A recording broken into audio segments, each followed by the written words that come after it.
Welcome back to the Adventure Athletes podcast, Wales' #1 podcast for adventure athletes, sharing stories from those creating a difference within themselves to benefit others. In this week's episode, I sit down with Gareth Jones, also known as the Mental Health Wanderer. We talk about answering your call to action, how prison changed his life, what running gives to him, the difference between addiction and obsession, and why goal setting is so important. Now, at the end of each episode, the guest sets a weekly challenge for you guys to get involved with. And if you want to check out any of the previous challenges as well, then head over to our YouTube, where I've created a playlist that includes all of our previous challenges. Now, at the start of each episode, I want to give a shout out to really highlight what's happening in the community. And how could I not give a shout out to this guy today? It is the hardest geezer. As of recording this today, he has just finished his run across Africa, becoming the first person to run the entire length of Africa, which has taken him the past year. He's run an insane amount of distance, so shout out's got to be to him. But something closer to home as well is Mike Jenkins, previous guest and really good friend of mine and the podcast. He ran an ultramarathon, the first of 7 this year. It was the Canham 40 miler, where he placed 10th male and 17th overall, so incredible achievement from Mike there. Back to me then, and what adventure athletes are doing. We've got a lot going on at the moment, but I just want to let you guys know that I was just on the Rockman podcast. We had Terry Rosamond on this podcast before, and now it was my turn to be the guest, and I headed on to his podcast. So definitely go check that out. That was a very interesting episode, and if you want to learn more about me, check that out. But for now, enjoy the podcast. Something I've been thinking about with my podcast a lot recently, we're called the Adventure Athletes, and I sort of go along the hero's journey. Like, I've been reading a lot into that recently. And there's always that moment where someone's journey begins, the call to action. And that's basically when something in your life happens that makes you go through a period of change.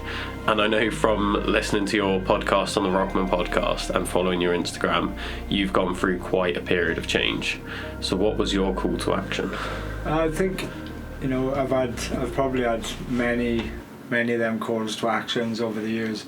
But I think the big opening for me was when I got arrested.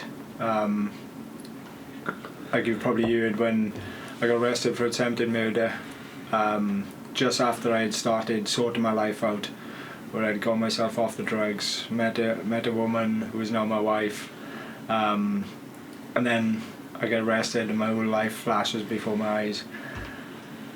That for me was a wake-up call when I was sitting in that cell. Nothing but a microwavable meal and a spork, and I was thinking to myself, it's probably the only way out of this is probably being carried out, or I have to sort my life out.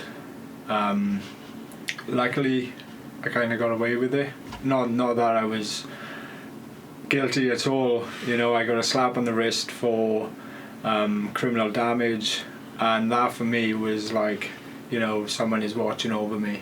This is my chance now to make something of my life. And that's where I pursued and to join the army, and everything since then has just been forward motion. Yeah. What was life like before that call to action, and can you take us through that story? Yeah, so I probably since the age of 13, things started spiraling for me. I witnessed some things growing up as a child, some things that my mother went through, and them things would be a lot different now if there was more help out there for my stepfather, for say. But when I was about 13, and you start going to comprehensive school, the name calling starts and everything, so I used to get called fat a lot. That was fine. I was quite resilient. I used to bat it off, get in fights and everything. Then, as time goes on, I was about 14. I tried my first spliff. From there, you start using heavier drugs. doing the odd pills on weekends, the odd line of sniff. And then when I was 16, when I was around about 16, my grandfather died, which really that knocked my confidence, that knocked everything out of me.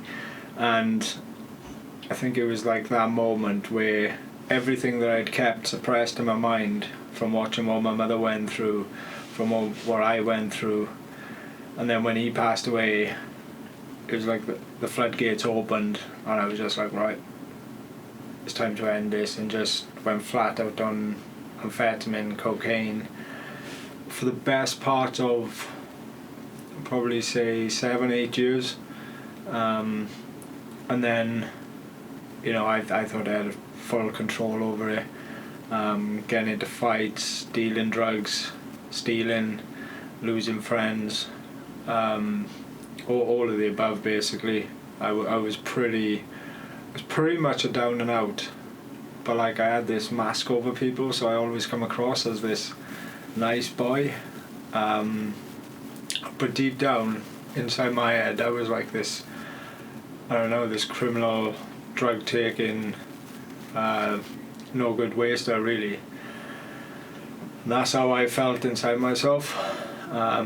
Lost all confidence. The only way I'd end up going out was if I had a dab of speed to bring that confidence back up, and the only way I could sleep in the night was if I had a spliff.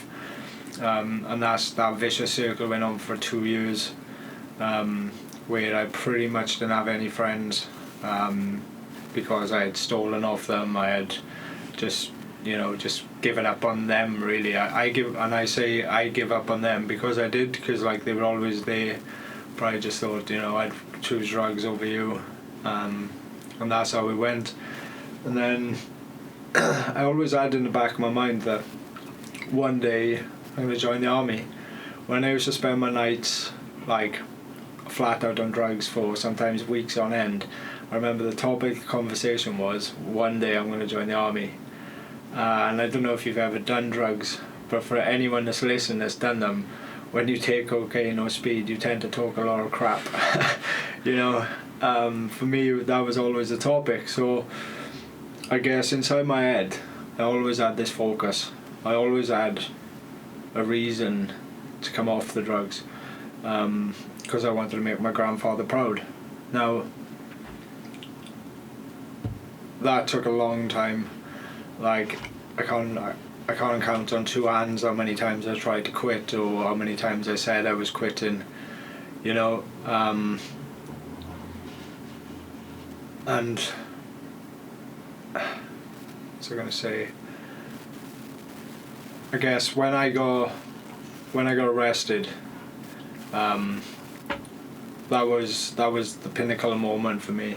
The build up from everything throughout my life led up to that moment, and it was kind of like it's now or never. And the way I see it, when I look back on my life now, if I hadn't sorted myself out now, I'd definitely be dead or in prison, because it was only going worse. And I kind of had the wool pulled over people's eyes. Like I think my mother thought I was off my face when I was straight, when I hadn't taken any drugs. That's how bad it had got, and I totally had it under control. But the worst thing is I didn't. I didn't have anything under control. Going away, watching football games, smoking crack on the bus to away games. It's not cool. I thought it was back then. I was easily led, but I was also the instigator as well. I was the one with hundreds of pills in my pocket, or bags of cocaine to sell. So I was one of them.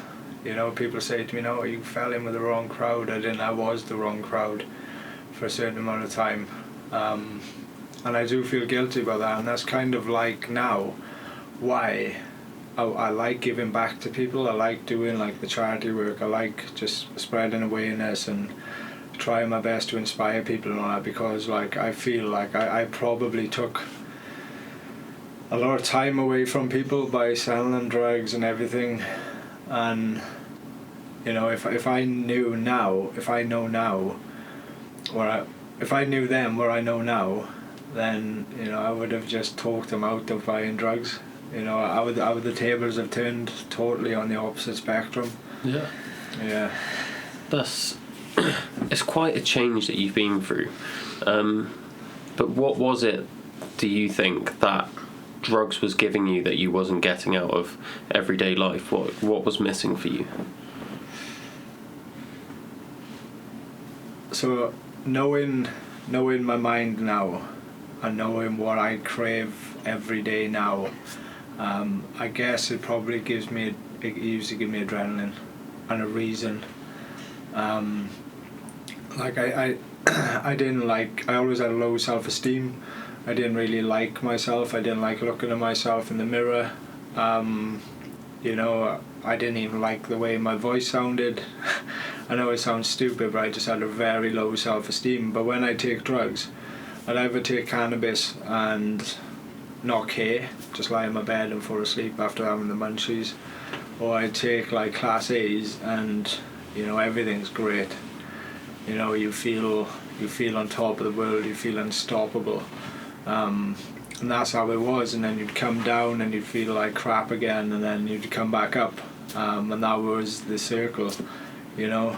But I guess what was missing was that thrill, that adventure, because inside me now, I wake up every day, and like if I haven't got a plan inside my head, or if I haven't got a plan upcoming, I feel like I'm wasting my life, you know. I love Netflix and chill, sitting down, watching Downton Abbey, you know, and chilling. But I find my life has got a purpose now, and that purpose is to just get out there and better myself every single day. And I guess in a way, when I was taking drugs, that's what I thought I was doing. But also killing myself as well. I guess I was searching for that feeling you get when you run an ultra. You know, that feeling where you can't go any further, and then all of a sudden you can. You know, and that's how I get now when I run these ultras. I get that exact same feeling as when I used to do a line of sniff, or I used to do a dab, or pills, or smoke a spliff. That's how I feel. Like my heart beats, my mind is going 10 for a dozen, telling me not to do it, don't do it, but then you do it because it's actually good for you this time. And when you overcome it, it's the best feeling in the world, that adrenaline kick. It's like, you know, I can't even explain it, but it's much better than any Class A drug I've done. Yeah. We'll definitely dig back into the ultra stuff later on, but then following your journey along, so we've gone from this drug addict who's like hit rock bottom essentially, massive low point in your life. Why was that one moment of going to prison? Why did that change everything? And then what did the army give you after that? So the reason going to prison changed everything is because probably exactly the same now. You know, if you told me I had to spend 6 hours in this room, I couldn't do it. You know, in a 6x6 room, I couldn't do it. Physically and mentally couldn't do it. If I had to go to prison, I would have tried everything to just end it all. And that's why I was looking at the spoke, thinking, you know, that's what I mean by being carried out. There's no way I could have gone to prison. Going to the military. Sorry, what did you say after that? So like, you've gone from this like really low phase in your life. Yeah. You've gone to prison. You've come out, and you've got into the military. What's that then given you your life? How did that change happen? Because that's quite hard to go from that person who's addicted to drugs, going to prison, to then joining the military. Like, there's such stringent standards for the military, so much discipline, and just the base level of fitness you need. Like, how did you get there, and then what did the army give you? Yeah, so I guess you can call it like an addictive personality. You know, and my addictive traits, all I needed was that, you know, that kick up the arse to say, right, let's use this side of you that's addicted to everything, this commitment, dedication, you know, and willpower, I'd say, and put it to good use in something else. Because I was committed to buying drugs, I was committed to selling drugs, you know, I mean, I was dedicated to getting them every day so I can wake up with them. Let's change that around and put all that hard work into something else. And I think that's what happened after going through months and months, years of, like, you know, cold turkey and feelings of I'd rather float away. One day was like, okay, let's make a change. I started running, started going to the gym, started walking a pen van with a bag on my back, and I like already felt like I was in the military. And even though, like at that time, I was like walking a pen van, training to come back down, I was having the odd spliff now and again before I even went to the military. But I was off all the hard stuff. And I guess when I actually officially decided to join the army, this is like kind of another chip in the block. I went down to sign up for the Marines originally, and I got told I was too fat. I was too big, because I'd stopped the Class A's and I had put on a lot of weight. I went up to about 18.5 stone. So I come away from there. I remember coming out to the careers office and I was just crying in the rain. I had my brother with me, and I was just crying and crying and crying, because I had my heart set on this, you know, give up the drugs, get fit, do this.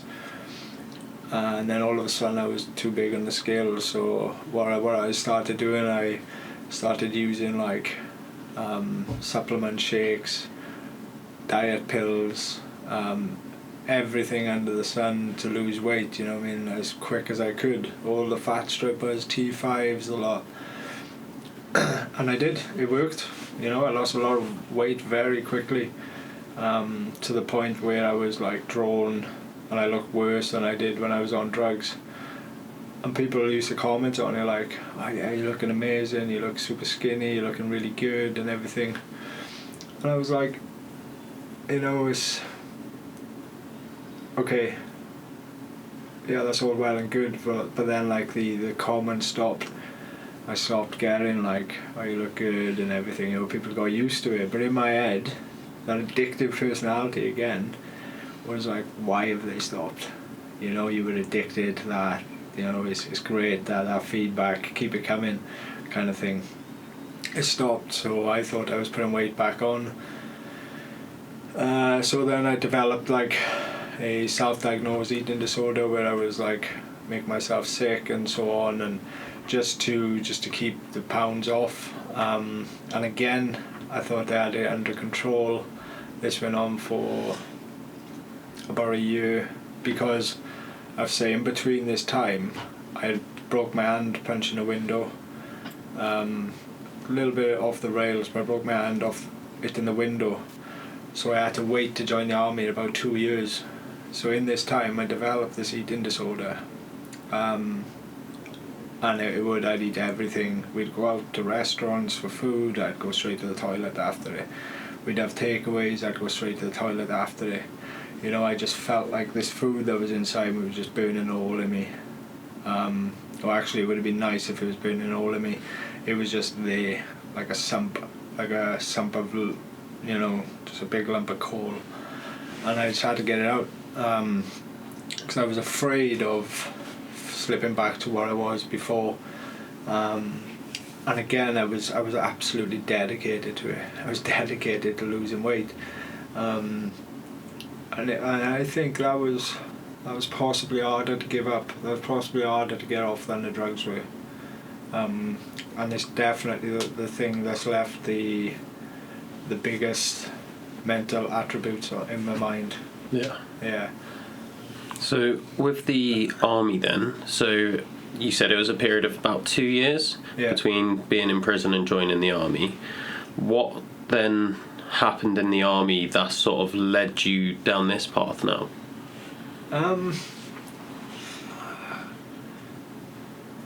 It's a good question, because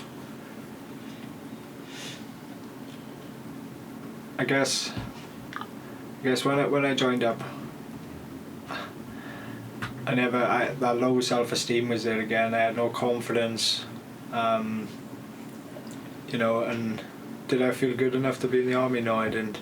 And every moment that went by when I was going through basic training was like, right, I'm waiting for that tap on the shoulder and saying, fat kid, you're gone, you're out.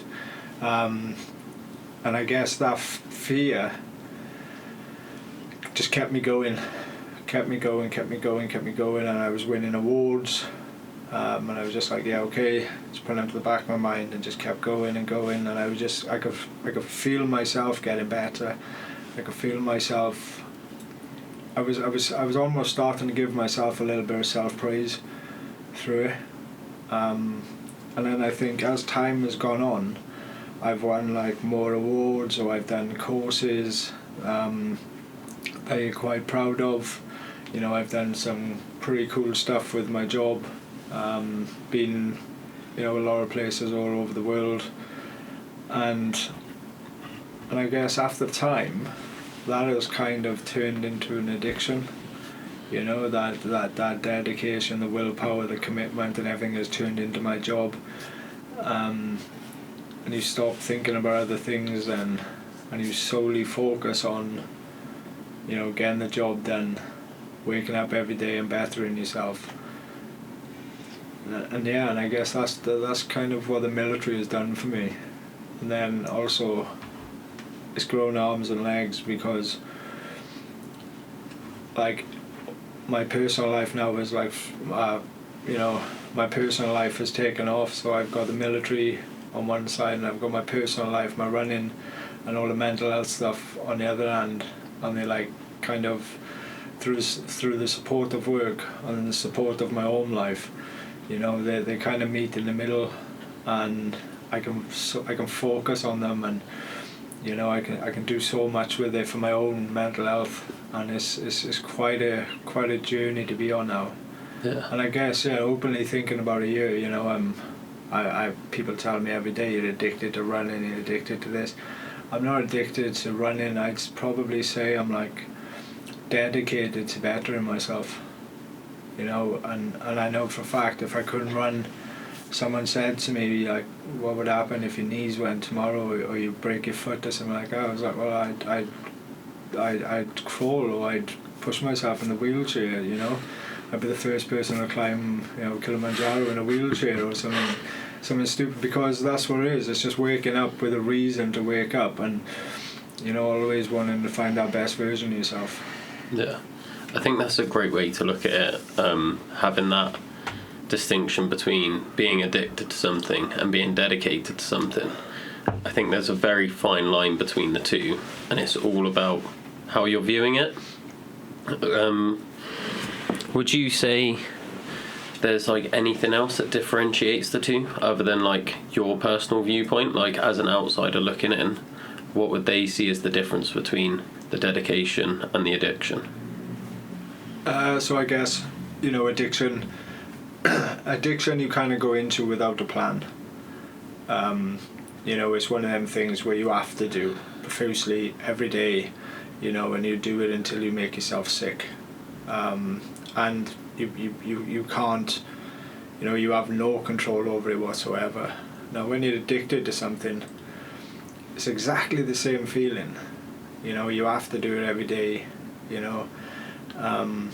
but you have that control. You have that control over being dedicated, and like what I mean by that is you want to do it. When you're dedicated to something, it's your own choice. I don't have to go out and run every day, or I don't have to do something every day, but it's my own choice because I'm dedicated to the cause that like I've set myself, and that is bettering myself, or even just being that better version of myself. Now there is a fine line. Like when I was training last year, I could feel the difference between my dedication in my training and then addiction, where I was running in the morning, coming in the evening, and my feet are in agony, you know, I'm taping them up, my nails are falling off, and then I'm going back out for another 20-mile run. It's like, is that dedication or addiction? Because I felt like I needed to go for a run, because I knew I had to go for a run. Now there's a fine line, but it is like something you have to like keep an eye on, because I know there's people out there that will, you know, they won't eat food now unless they go for a run, or they won't eat if they don't go to the gym, you know, or they don't feel good if they don't do this and that. Then that becomes addiction. They're doing it for ulterior motives then. So yeah, I guess that's what I think the difference is. Yeah. Taking it back to the call to action then, something else that I've noticed with people's stories, I've recorded almost 50 podcasts now, and the same thing sort of is creeping up quite consistently, is there's always lots of like smaller call to adventures or call to actions, but it always takes the big one for the person to essentially like answer that call and make that change. And it's always something very drastic. For you it was going to prison. For me myself, like, I was homeless, so it was getting away from homelessness. So do you think there's anything that other people can do where they sit back, look at their lives, be like, this isn't the path I want to go down, and make that change earlier rather than letting it get to that extreme point? Yeah, definitely. Like people come through to me and they ask, how can I quit drugs? How can I quit doing this? How can I stop doing this? And the first question I'll ask them, I'm like, do you want to? You know, do you want to stop taking drugs? And the reason I ask them that question is because, like, if the answer is no, if they don't want to quit taking drugs, then they're not going to. You know, but what I also say then is, I'm like, look, you've got to have a focus. You have to have something in your life. You have to have that reason to stop. Because if you haven't got a reason, you're just going to keep relapsing and relapsing and relapsing. Like for me, it was when I was quitting, I used to have photos on my walls of like the military, like on my kitchen cupboards, in the garage and everything, just so I could always see it. I think, yeah, I'm going to do that. And I think, you know, taking a step back, taking a sit back, and, you know, just look where you're going to be in 10 years' time. You know, there's, you know, I wrote something once about if you could write, if I could have wrote to myself 10 years ago, what would I want to tell myself? You know, if I could do the same thing now and write to myself 10 years into the future, what would I want to tell myself? Where would I want to be? What would I want to be doing? And then you just have a look at your life now, where it is. And like, if you don't want to be there in 10 years, now is the time to do something about it. Because otherwise that 10 years is going to quickly turn into 9, 8, 7, 6 and so on.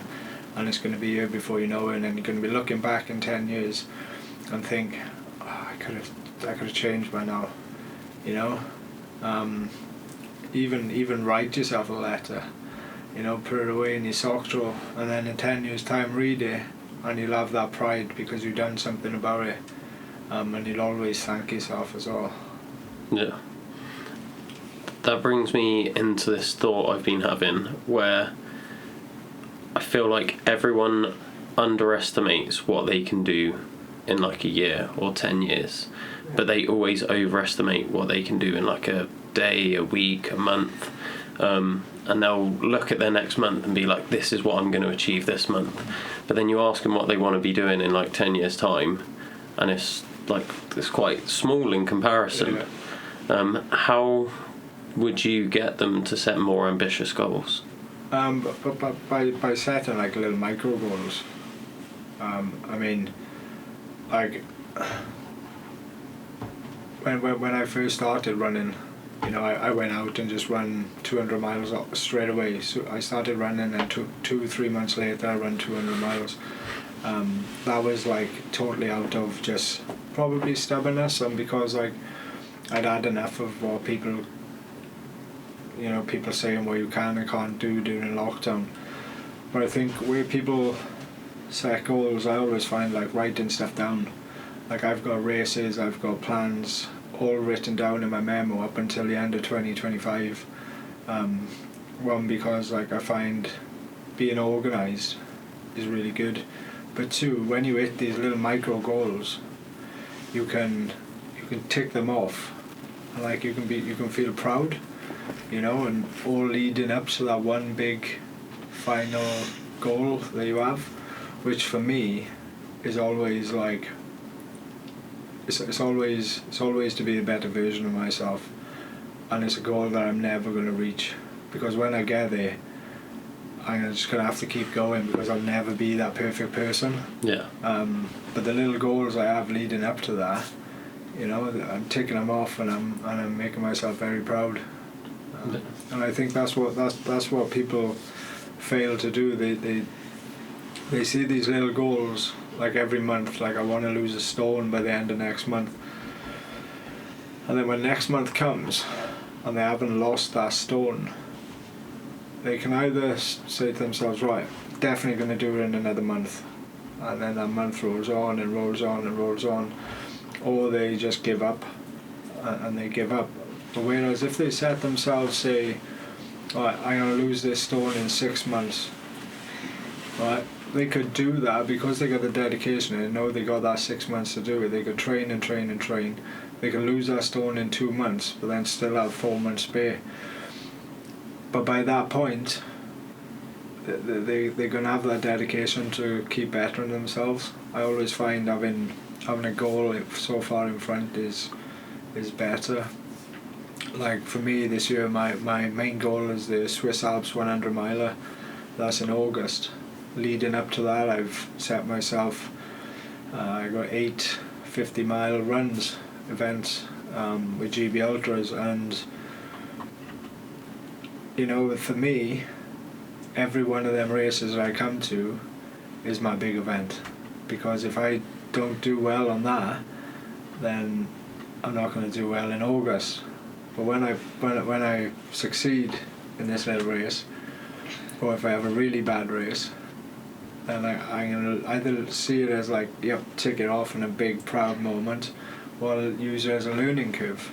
And I think that's what a lot of people fail to see is that, like, when you don't complete something, when you don't fail at something, it's not the end of the world. Sometimes failing is better than winning. In my eyes, that's the way I see it. Yeah. Yeah. So what I'm noticing with your story is there seems to be 2 very clear motivators, and that's the fear of not doing as well as you can and falling back to that place you was, and then the drive to have like this goal in mind. So it could be the army, it could be your GB Ultras in the Swiss Alps. Which motivator would you see as the stronger one for you? My kids. That's like out of everything. My motivation is like my children and my wife, my family. But I'd say out of the races side of things, like Swiss Alps is definitely my main motivator. Simply because, like, when I sign up for these races, when I done Offers Dyke, the first one when I done the Cambrian Way, the jogger last year, if you would ask me, like, at the beginning, do you feel like you can do this? Do you feel good enough to do this?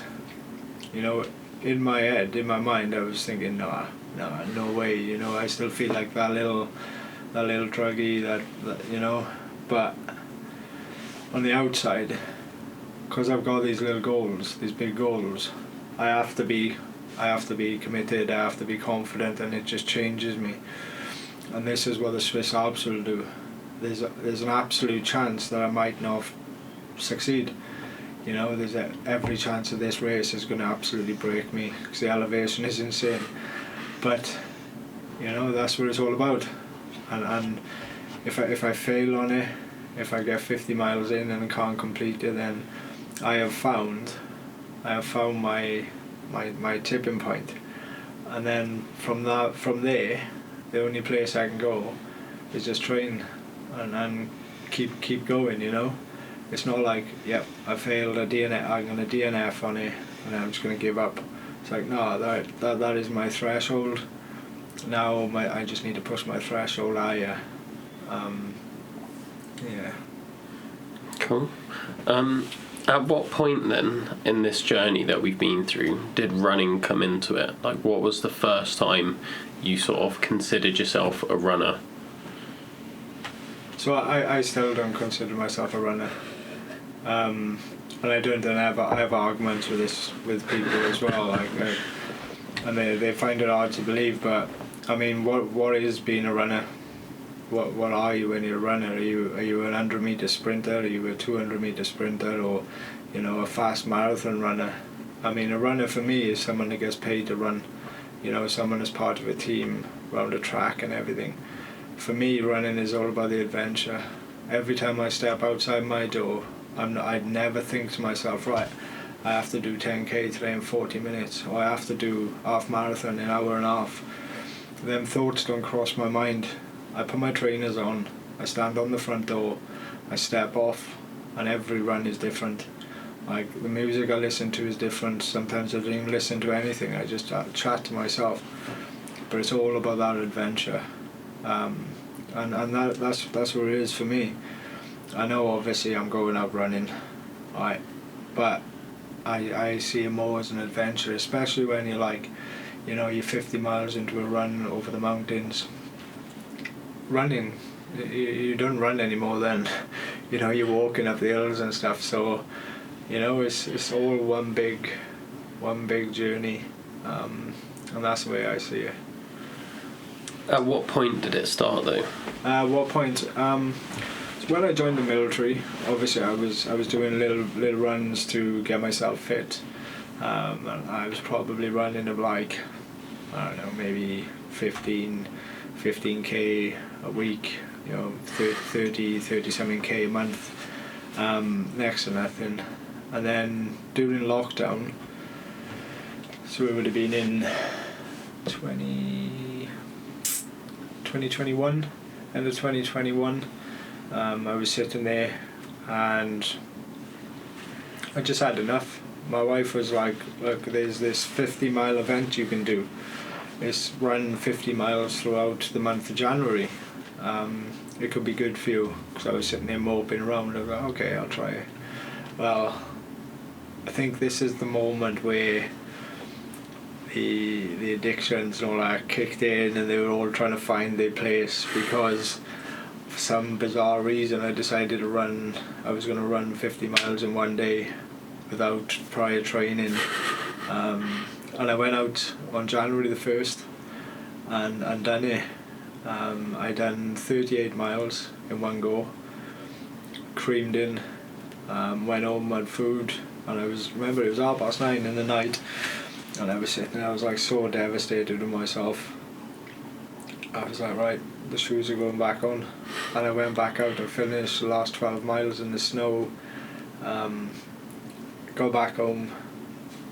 And then from that moment on, I got addicted to like the thrill and, you know, of pushing boundaries and everything. So obviously I didn't go out and run 50 miles every day then. I basically started up from like 5k to 10k. Next thing I was doing like my first half marathon, my first marathon, and then it was like, right, let's tip it over. Let's hit 50k, and I hit 52k. Which was my longest run, by the March, and then I was like, right, I'm going to run the length of Wales. I'm gonna do it. I got talked out of doing it a week later, because I just wanted to go and do it. I got talked out of it. But the following August then, so this was the March, in August, I got on a train to North Wales with a big rucksack on my back, changed spare clothes, trainers, water to last me like, I don't know, 2 hours, food, and then run home. And I'll never forget it, because when I set off from my uncle's house in North Wales, it was absolutely pissing down, and he turned to me and he went, "You can always wait until tomorrow."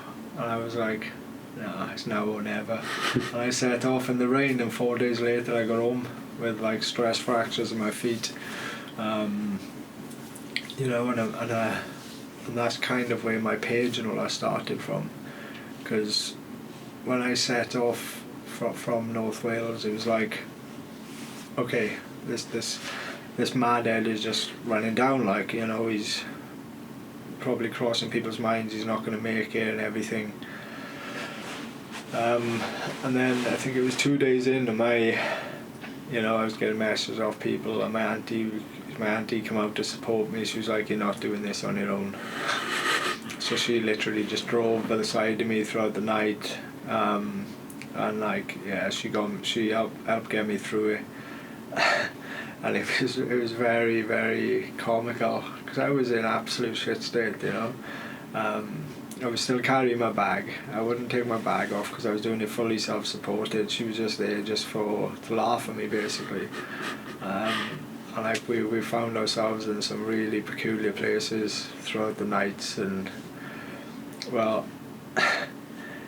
yeah, I was definitely not a runner on that. It was more like an obel. But that was the first time where I experienced, like, I sat on a bin in the middle of a forest. It was like a little food bin with an house in the middle of a forest, and it was pouring down with rain.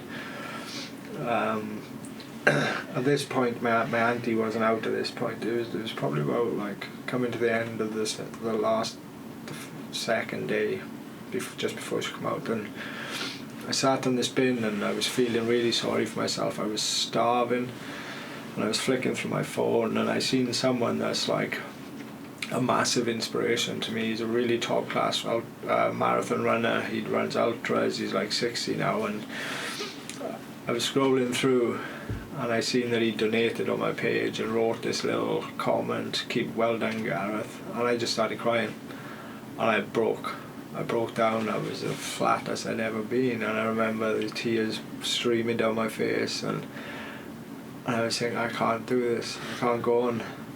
And I went on to Google Maps and I typed in shops near me. Now, I can't, for the sake of me, remember what the name of this place was. I wish I could, because what they had done was they had made a makeshift bakery in their house because it was locked down, and they were selling like cakes and everything outside their house on this big stall. So I was like, okay, let's head for this house, which is about a mile and a half away. So I picked up the courage, headed to this house, and as I was getting to the checkpoint, the place, it was only like 6 houses in this little village, and I was thinking, oh no, it's nothing new. That shop's boarded up. I was like, this, you're having my pants down, like. Anyway, I come around the corner and there's this cake stand. No word of a lie, they had brownies, muffins, everything under the sun, and I stood there and I just broke down. A fair play, they were lovely to me. Give me cakes, give me whatever they wanted to, because I had no cash on me. We had a good chat and everything. What it meant the next day was I had a message off the wife saying, "You don't realise how much you stumbling upon us meant," because the husband had been going through like a dark patch, depression, or with his mental health, but because like I stumbled over their house and what he seen what I was doing, he got up that next morning and went out cycling. And for me, from that moment on, everything I went through for them 4 days, just seeing that one person made it all worth it. You know, everything I was going through, I was meant to be there that day. And I guess, that's kind of why I've carried it on as well. That's kind of why I carry on the running, is because like 80% of it is, it makes me feel good. I enjoy it, and it's pretty much free. Run around the mountains and everything. It's like free free therapy, if you will. But also, you know, people do get something out of it as well. And what they don't understand is, yeah, they say like I inspire people by the long runs I do and everything. But by me inspiring them and seeing them go out and doing stuff and all, it also motivates me. Because like some of these people's stories are absolutely incredible, and what I've been through is like nothing compared to some of these people. But seeing them get up, and even if it's just going for a walk or, you know, a mile run or a 5k run or something, it's absolutely incredible. And that's what gets me through all these long races. I'm like, well, if they can do it, why can't I? You know what I mean? Yeah. Is that where the daily posts come in then? Was that sort of the start of it? Was that North to South Wales run? Yeah. Yeah, I was posting quite frequently on that run. And it just kind of expanded from there. A friend of mine told me that I should start a page of my own. So I did, and I just like spoke freely on there, shared my own experiences, shared what I was doing, and then it kind of took off from there, I guess. Like I don't really buy into the social media aspect so much. Like I don't really care what I post and everything. I just literally say what's on my mind, and people are either gonna like it or they don't. I'm not in there for like the likes and comments and stuff, but it is a really good way of, you know, getting stuff off your mind and sharing your experiences and hoping to help that at least that one person. And honestly, it's happened. I can write the post and I'll get like, you know, I'll get one or two people like it or something, and people won't like whatever it is. But then I'll have a message a couple of days later saying, oh, I'm so glad you wrote that. It corresponds to me and everything. You've literally just like inspired me to go out, or sometimes they even say you've just saved me and all that, right? And it really hits home, you know.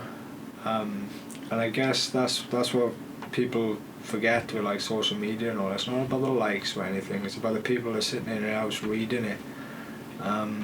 Like I see stuff on social media that I read that I'm inspired by, you know, and it gives me that little kick up the arse now and again. And I think that's what it's all about. It's not about pleasing people, and that's kind of where the page comes from.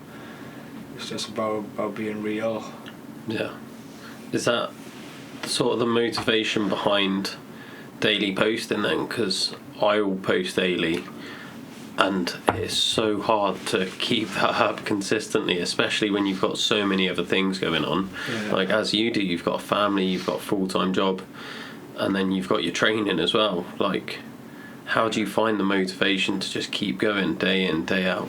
So I don't particularly go on social media.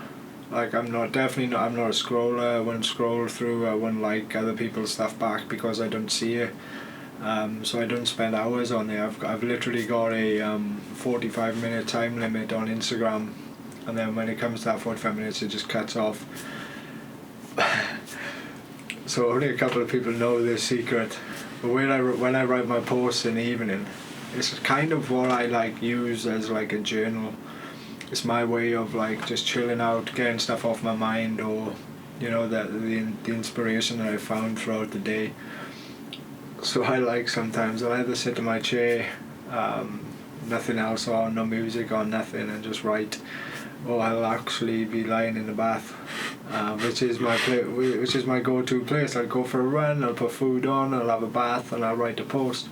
Not a lot of people know that, but that's kind of my thing, you know, and that's kind of like my routine now, especially because I'm on my own when I'm working away. You know, finish work at 4 o'clock. From 4 o'clock onwards is my own. So my routine, that's what my routine consists of. I write the post, normally like 7:30, 8 o'clock in the night, every night. By 9 o'clock then my phone is down, and I won't look at that again, because like I'm quite strict on how much I look at my phone as well, because like I think it's good to have good sleep patterns. Yeah. Is there anything else you do then to help with your mental health? Because obviously you're called the Mental Health Wanderer on Instagram. How do you maintain your mental health? You've said limiting phone time, getting good sleep, you go for runs, and then your Instagram posts are basically a journal. Is there anything else that you do? Yeah, so from the moment I wake up in the morning, my whole day is one big accomplishment, really. I guess you could say that. So when I get up in the morning, I've explained before, and I'll make my bed. Right, that's one thing checked off. That's something I can be proud of. I get up, I have a shower, I'll go for a run, I'll come back. That's another thing checked off that I'm proud of. Right, you've done that. And that's kind of how my day rolls on. These little wins throughout the day. And I find, it's like, even if you wake up late, you woke up today, that's a win. You just see, I brushed my teeth, that's a win. Or I'm going out the door on time, that's a win. And this kind of works for me, because I used to be in such a dark spiral of self-doubt and negativity, that everything was just bad and all that. Now I see everything as a positive. Even if I sleep late, I slept late today, but I won't tomorrow, because I learn from it. You see what I mean? And that's kind of how my day goes. But I do a lot of yoga, which I think is awesome. A lot of people are scared by the word yoga, but I'll tell you now, I'm not flexible in the slightest. But I go, you hold a couple of stretches for 15-20 minutes. And for some reason, it just makes you feel better. Even if you look stupid doing it, you feel better after it. But I find the biggest thing that keeps me going, in my life anyway, is having routine. Giving yourself that nudge.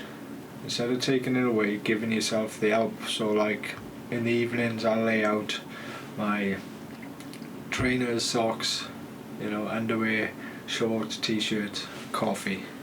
It's always in the cup, and that's how I lay my stuff out in the night for the next morning. So when I wake up, all I have to do is flick the kettle on, put my socks on, underwear, shorts, everything's there, good to go. And then the next thing, all I have to do is literally just take a step out the front door. I'll take a step out the front door, and before I know it, before the coffee's even kicked in, I'm 2 miles down the road and it's too late to turn back. And then I go back, my stuff's ready to go to work. And I find having this little routine, or the things that only take 5 minutes in the evening the day before to do, to prepare yourself for the next day, can have a massive effect on you. Because the last thing you want to be doing at 5 in the morning before you go for a run is finding a pair of socks or something. It's enough to send you back to bed. I can't find the socks. Okay, I'll just go back to bed for an hour. It's so easy to do, but if it's there, you don't give yourself a choice. And then when you've done whatever it is you're going to do, go to the gym, go for a walk, go for a run, cycle, you come back and you feel so much better for it. Yeah. Something we haven't really touched on is the amount of things you've accomplished in running in the past, 2 years, 3 years now? It's coming up 3 years this August. Yeah, do you want to run us through some of the things you've done? We've touched on it slightly with some of the stories, but could you list it out for us? Yeah, so I guess, but before I list it out, I still class myself as I don't class myself as a runner, but two, still very inexperienced. And I probably won't be an experienced runner for at least another 10 years. That's where my mindset's at. But yeah, the first thing I accomplished was that 50-mile run in a day, and then going from there was Offers Dyke, where I got 3/4 of the way down Offers Dyke, and instead of just going to Chepstow and finishing it off for 170 odd miles, I decided I was going to run home. To my auntie's dismay, and ended up running 200 miles. I mean, and then from there, instead of thinking, enough's enough, the following year in August, exactly to the same date, I started again in North Wales, but run down the Cambrian Way. Originally chasing the fastest known time for it. Again, another goal that was well out of my reach, but I was going for it anyway. And then when that goal faded away on probably the end of day one, I started making my own route down, and it was so much fun. I enjoyed that, and I think it took me 5 days. 5 days to do that, and a lot of elevation. That was a little bit more thought out. And then I guess since then I've done things like the fastest known time up the Tafts Trail. I've done my own backyard ultras where I've done 24 laps of a mountain route with insane elevation. I done that. Was it the David Goggins challenge, 4x48? Yeah. But then that challenge where you start on day one and do a mile every day.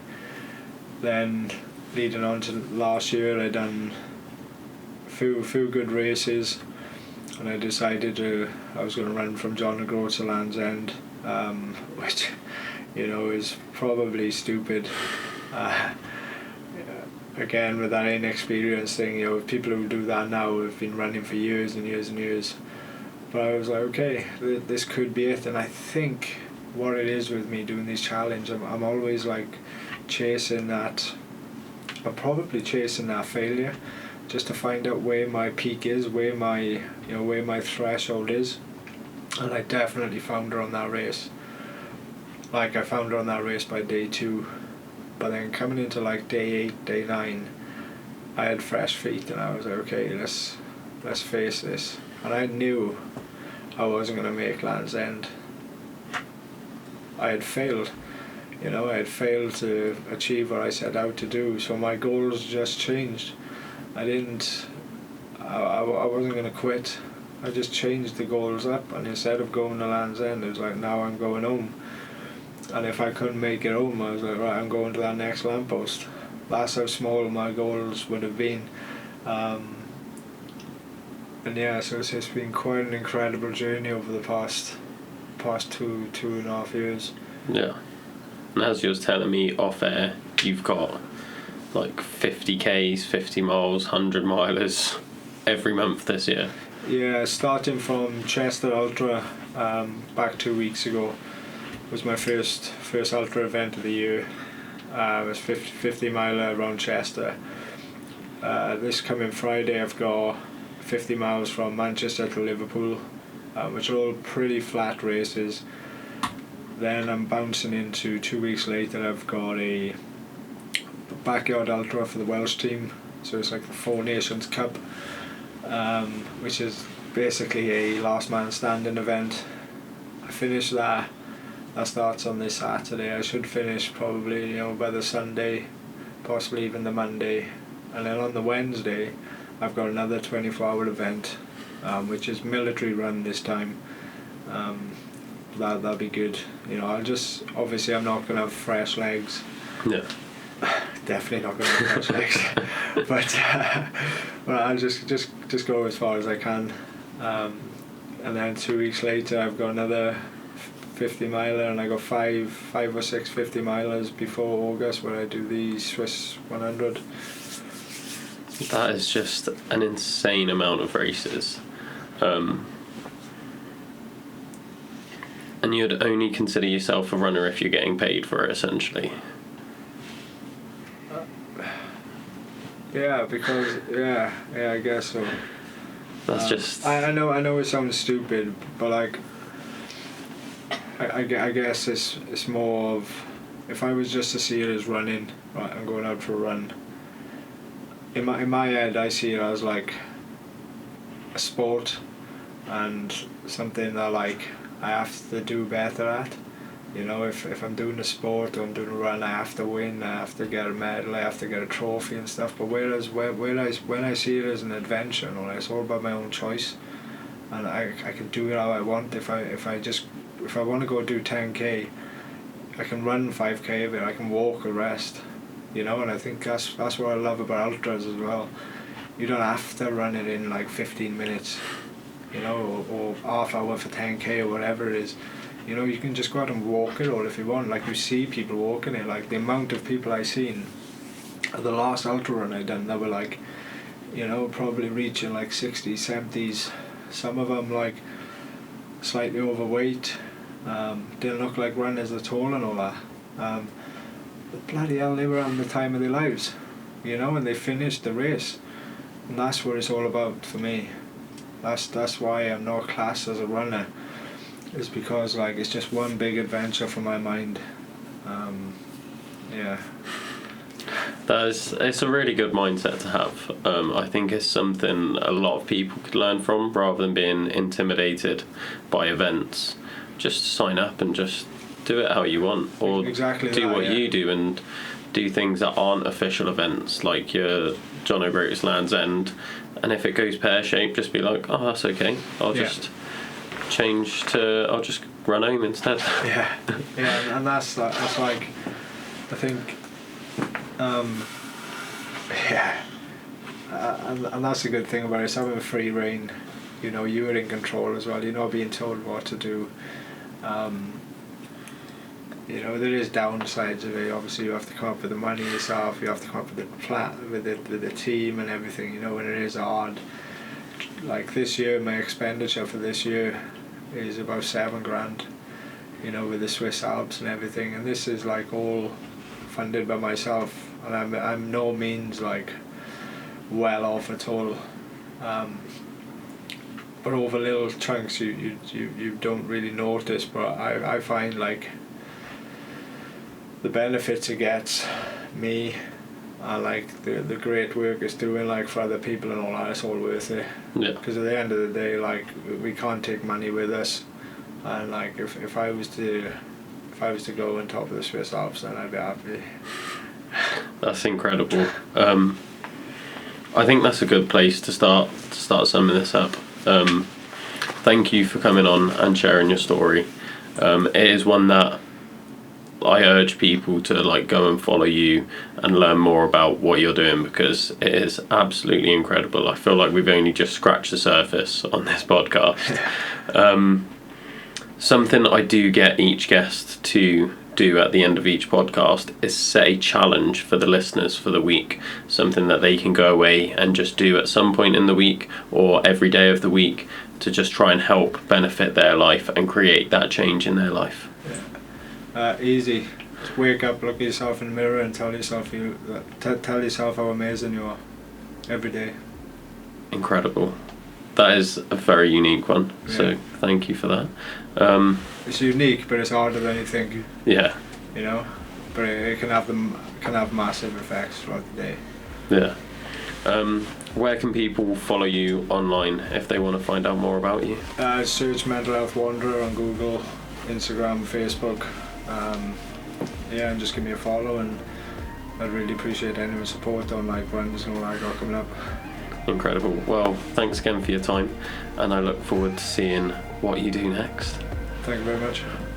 Thanks again for listening to another episode of the Adventure Athletes podcast. If you want to find out more about our guests, check out the links in the description below, where you'll also find a link to our website, our socials, and my BigMoose fundraiser. Let us know in the comments who you want to hear from next, and we'll try and get them booked on as best we can. And if you want to get involved with anything Adventure Athletes, we've got so many things going on. We've got our programming that we'll do for people trying to take their next step into their own personal adventures. We'll do sports massage. We've got events that we're organising both online and in person, and we've got some different activity days based around getting you outdoors and learning something new.